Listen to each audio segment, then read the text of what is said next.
Hello good morning, welcome back to our channel एस2। आज जो हम अपने पढ़ने वाले हैं वो है पार्टनरशिप का सबसे last topic, dissolution of partnership, जिसका वेरी मोस्ट इंपॉर्टेंट टॉपिक हम आज पढ़ने वाले हैं, जिसका नाम है रियलाइजेशन एक्सपेंसेस।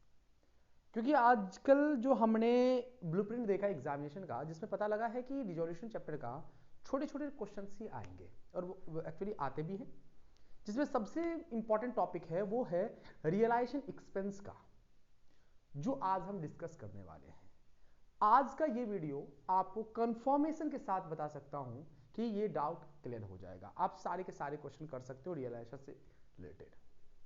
चलो शुरू करते हैं अपन रियलाइजेशन।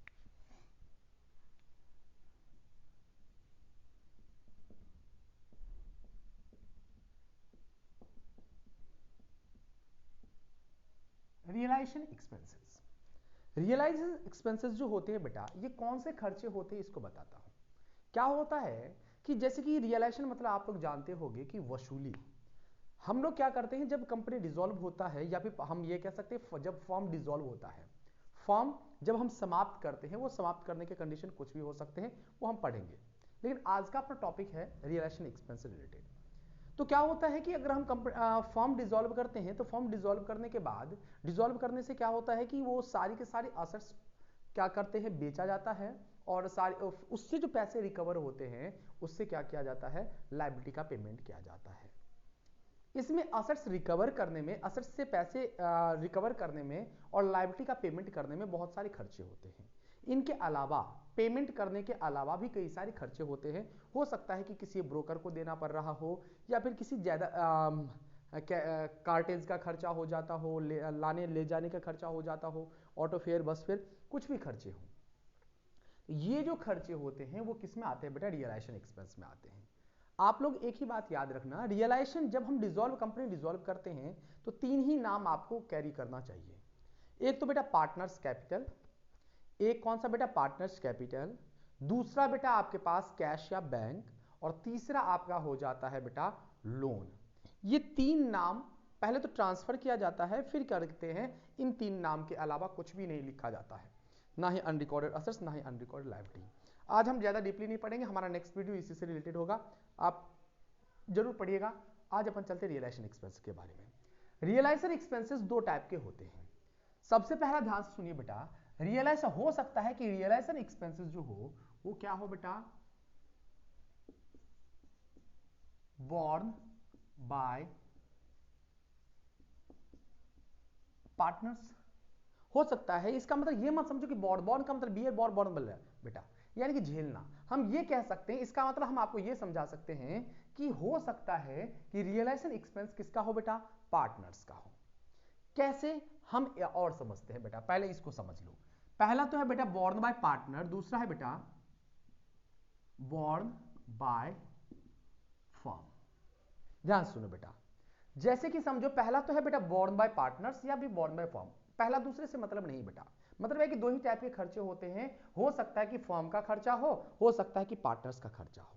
जैसे ये कैसे हो सकता है, ध्यान से सुनो बेटा, कि जैसे कि मान के चलो कि मैं एक पार्टनर्स हूं, और मैंने क्या किया, और हमारे साथ बहुत सारे पार्टनर्स हैं, उन्होंने क्या किया कि भाई साहब एक काम करो, ये सारी के सारे एसेट्स बिकवा दो। मैंने बोला ठीक है, कितना दिला सकते हो, तो मैंने बोला 1 लाख रुपए दिला सकता हूं। यार 1 लाख तो बहुत ज्यादा, 1 लाख तो बहुत कम हुआ, एक काम करो 95 दिला सकते हो क्या। तो यार 95 तो मैं दिला दूंगा, लेकिन यार एक बात बताओ कि 95 तो वो अगर दे भी दे, लेकिन 5,000 रुपये हमारा खर्चा भी तो लगेगा। नहीं नहीं नहीं, एक काम करो, मैं खर्चा मैं खुद दे दूंगा। दूसरा पार्टनर क्या कह रखा है कि खर्चा मैं खुद दे दूंगा। इसका मतलब फर्म कह रखा है बेटा, जिम्मेदारी अगर मुझे दी गई है तो मैं समझो कि बेटे ब्रोकर की तरह काम कर रहा हूं, तो फर्म खर्चा कर रहा है। तो अगर 5,000 रुपया अगर फर्म खर्चा करेगा, तो फर्म का खर्चा हो जाएगा बेटा, वो खर्चा किसका हो जाएगा बेटा, फर्म का। लेकिन अगर मैं यही कहूं कि 1 लाख रुपए मैं दिला सकता हूं, लेकिन 1 लाख रुपए दिला दूंगा, और एक काम करो उसमें रियलाइजेशन एक्सप्रेस मैं ही पेमेंट कर दूंगा, तुम्हें तो सिर्फ 1 लाख रुपए दूंगा, तो वो जो होता है वो क्या होता है बेटा, बॉन्ड बाय पार्टनर होता है। ठीक है बेटा, अब समझो इसमें भी फंडा है, पहले इसको समझते हैं। अगर बॉन्ड बाय फर्म है, लेकिन पे किसने कर दिया बेटा, पेड बाय फर्म, पे किसने करा है बेटा? फर्म ने।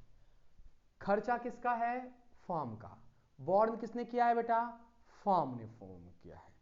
फर्म अगर बॉर्न करता है तो याद रखना बेटा, किसी चीज का नाम नहीं आता है रियलाइजेशन। अगर असेट्स हो, लायबिलिटी हो, इनकम हो, एक्सपेंस हो, कुछ भी हो बेटा, हर चीज के लिए आपको रियलाइजेशन वर्ड ही यूज करना है। क्या वर्ड यूज करना है बेटा? रियलाइजेशन। यहां पर खर्चा किसका है? फर्म का। फर्म का खर्चा है तो एक्सपेंसेस का नाम क्या रखना है आपको? रियलाइजेशन। और एक्सपेंसेस को क्या करते हैं? डेबिट। तो रियलाइजेशन को भी क्या करेंगे? डेबिट। तो हम लिखेंगे बेटा रियलाइजेशन अकाउंट डेबिट टू में क्या? तो बेटा देखो, खर्चा भले ही किसका है बेटा? फर्म का।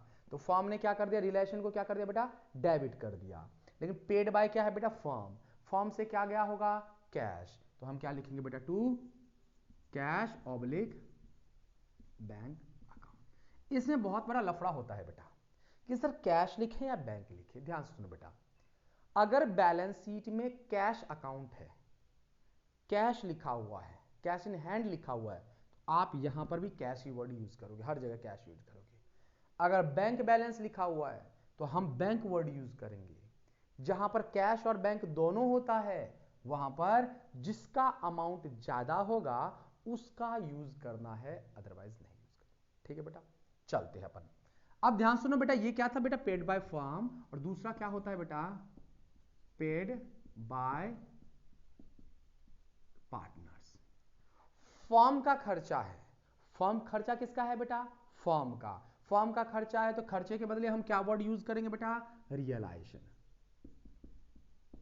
Realisation account debit. ठीक है बेटा, रियलाइजेशन अकाउंट डेबिट। लेकिन पे किसने करा है बेटा? पार्टनर ने।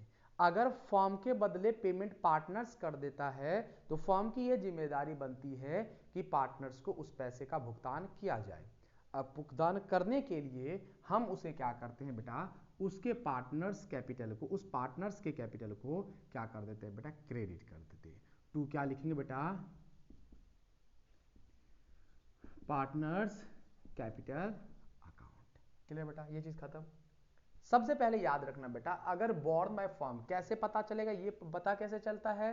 तो अपने आप क्वेश्चन में लिखा रहता है बेटा। हम अभी एक एग्जांपल भी आपको समझाएंगे जिसमें, अगर ये बात भी याद रखना बेटा, जिस क्वेश्चन में ये पता ना हो कि पेड किसने करा है, बॉर्न किसने करने करा है, तो ऐसा समझ लेना है कि खर्चा भी किसका, बॉर्न भी किसका है बेटा? फर्म का है। और पेड भी किसने करा है बेटा? फर्म ने करा है। बस इतना याद रखना है।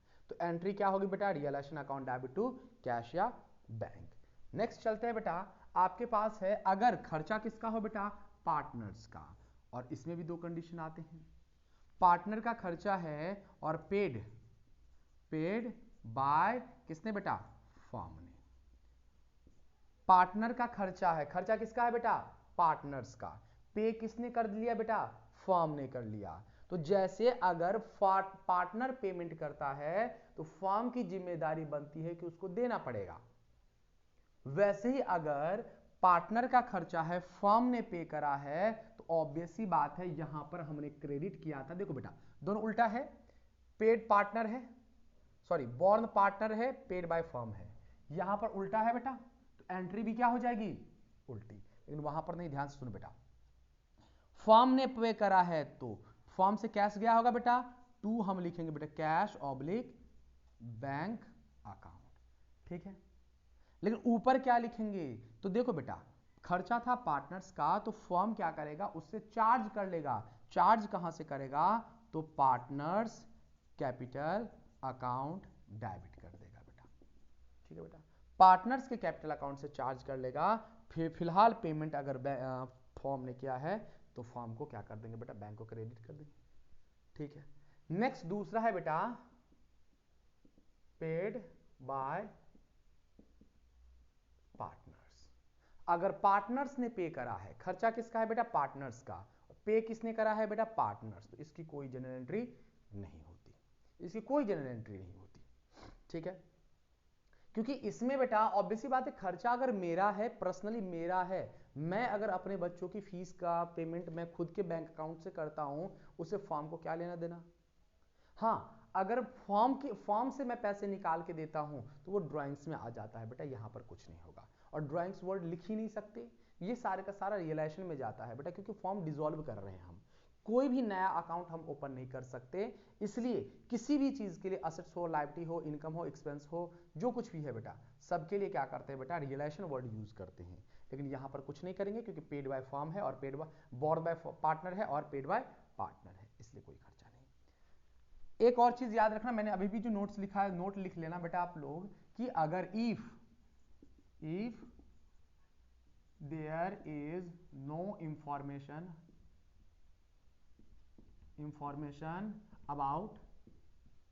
about born and paid by whom, किसके द्वारा पेमेंट किया गया है ये पता नहीं है, then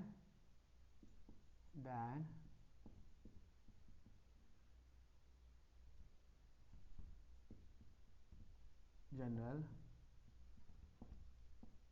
एंट्री विल बी, क्या होगा बेटा, होगा